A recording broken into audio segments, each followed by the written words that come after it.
আল্লাহ রাব্বুল আলামিন প্রত্যেকটি জিনিসের পুঙ্খানুপুঙ্খানু বর্ণনা কোরআনুল কারীমে দিয়েছেন। আর এই কোরআনুল কারীম মুমিনদের জন্য, মুসলমানদের জন্য হেদায়েত এবং জান্নাতের শুভ সংবাদ দানকারী। সুবহানাল্লাহ। সুতরাং কোরআনুল কারীম সমাধান দিয়েছেন। ঘটনাটি ঘটেছে রাসূলুল্লাহ সাল্লাল্লাহু আলাইহি ওয়াসাল্লামের একজন সাহাবী। রাসূলুল্লাহ সাল্লাল্লাহু আলাইহি ওয়াসাল্লাম এর একজন সাহাবী আবি মারসাদ গানাবী রাদিয়াল্লাহু তাআলা আনহু, আবি মারসাদ গানাবী রাদিয়াল্লাহু তাআলা আনহু, তিনি ইসলাম গ্রহণ করার আগেই মক্কায় এক মহিলা নারী, যার নাম ছিল আনাক। এই আনাক, জাহিলি যুগে এই আনাক সুন্দরী রূপবতী নারী, তার সঙ্গে তার অবৈধ সম্পর্ক ছিল। কিন্তু ইসলাম গ্রহণ করার পর রাসূলুল্লাহ সাল্লাল্লাহু আলাইহি ওয়াসাল্লামের সাহাবী আবু মারসাদ গানাবী রাদিয়াল্লাহু তাআলা আনহু মক্কা থেকে হিজরত করে মদিনায় চলে গেলেন। মদিনায় চলে যাওয়ার পর মক্কায় যে সমস্ত মুসলিমদেরকে মক্কার মুশরিকেরা বন্দি করে রাখত, এই বন্দি মুসলিমদেরকে তিনি কৌশলে রাতের আধারে উদ্ধার করতেন। এই দায়িত্ব তিনি পালন করতেন। তো একদিন হযরত আবু মারসাদ রাদিয়াল্লাহু তাআলা আনহু তিনি মদিনা থেকে মক্কার উদ্দেশ্যে আসলেন। কিভাবে এই সমস্ত সাহাবীদেরকে, মুসলমান ভাইদেরকে উদ্ধার করা যায়, সে কারণে তিনি এই মিশন নিয়ে ব্যস্ত। রাত্রিবেলা তিনি একটা দেয়ালের পাশে দাঁড়ালেন। সেই রাতটা ছিল পূর্ণিমা চাঁদের রাত। এই পূর্ণিমা চাঁদের রাতে ওই যে জাহিলি যুগে যে আনাক নামের মহিলা, সুন্দরী মহিলা, সেই সুন্দরী মহিলা দূর থেকে অবলোকন করল যে এটা হবে আবু মারসাদে হতে পারে। কাছাকাছি যে জাগ দিল যে আবু মারসাদ, সাহাবী হযরত আবু মারসাদ বললেন, হ্যাঁ আমি আবু মারসাদ। খুশিতে আত্মহারা হয়ে আনাক নামের মহিলা হযরত আবু মারসাদ রাদিয়াল্লাহু তাআলা আনহুকে বললেন যে আজকে তাহলে তুমি রাত্রে আমার সঙ্গে থাকো। হযরত আবু মারসাদ রাদিয়াল্লাহু তাআলা আনহু বললেন, আনাক শোনো, ইসলাম জেনা ব্যভিচারকে হারাম করেছে, কাজেই আমি রাত্রিবেলা তোমার সঙ্গে থাকতে পারবো না। আনাক তখন প্রস্তাব দিল, তাহলে তুমি আমাকে বিয়ে করো। হযরত আবু মারসাদ রাদিয়াল্লাহু তাআলা আনহু বললেন, না, ইসলাম কোনো মুশরিকা নারীকে বিয়ে করা যায় কি না এই ব্যাপারে আমি রাসূলুল্লাহ সাল্লাল্লাহু আলাইহি ওয়াসাল্লাম এর কাছে জিজ্ঞেস না করা পর্যন্ত আমি তোমাকে বিয়ে করতে পারবো না।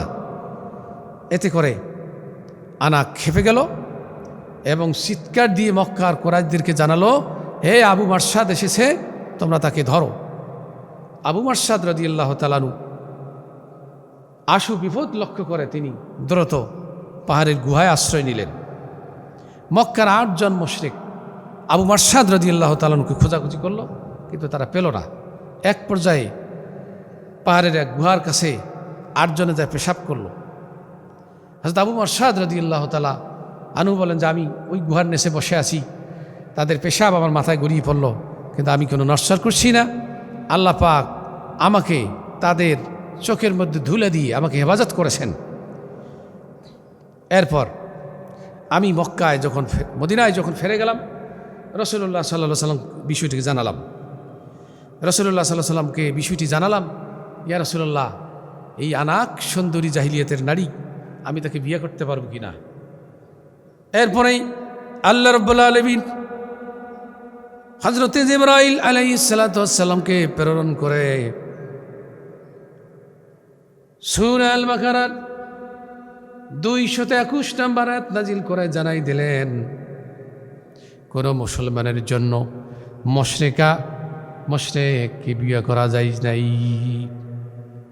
ওয়ালা তানকিহুল মুশরিকাতি হাত্তা ইউমিন্না, এই ঈমানদারগণ জেনে রাখো, তোমরা কোনো মুশরিকা নারীকে বিয়ে করতে পারবে না যতক্ষণ পর্যন্ত না তারা ঈমান আনে।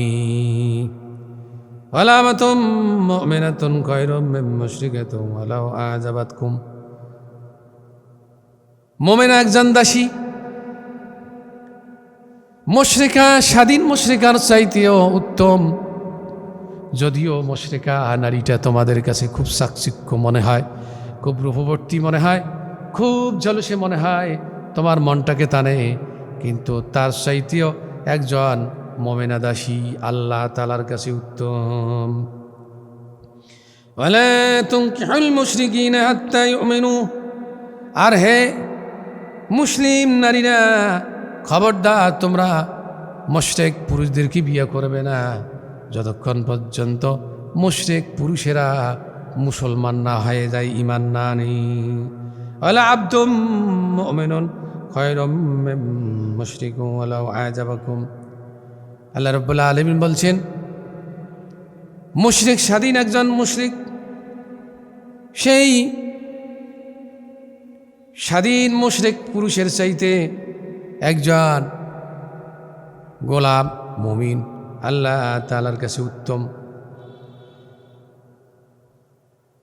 স্বাধীন মুশরিকের চাইতে একজন গোলাম ইমানদার আল্লাহ তাআলার কাছে উত্তম।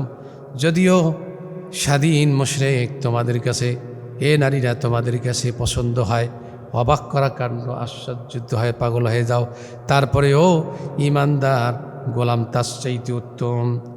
উলাইকা ইয়াদউনা ইলান নার।